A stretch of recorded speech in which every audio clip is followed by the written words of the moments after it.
গণ অভ্যুত্থানের মাস পূর্তিতে শহীদদের স্মরণে ছাত্র জনতা শহীদ মার্চ ও শহীদদের স্মরণে দোয়া মাহফিল অনুষ্ঠিত হয়েছে। খুলনা প্রতিনিধি এম রোমানিয়ার প্রতিবেদনে দেখুন বিস্তারিত।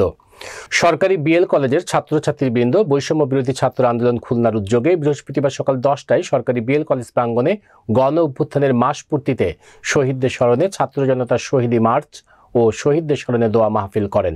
এ সময় তারা বলেন, গত 5 আগস্টের আগে আমরা কখনো হাসিনা সরকারের আমলে কথা বলতে পারিনি। আমাদের বাক স্বাধীনতা কেড়ে নিয়েছিল। এখন সময় এসেছে আমাদের ন্যায্য কথা বলার।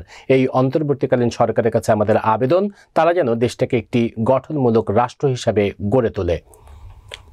উদ্ধত শিরে ইতিহাস করেছি নির্মাণ, আমাদের সংগ্রামী জীবন মুক্তি মিছিলে তৃপ্তি পাই, জীবনের বিনিময় হলেও অধিকার করবো আদায়।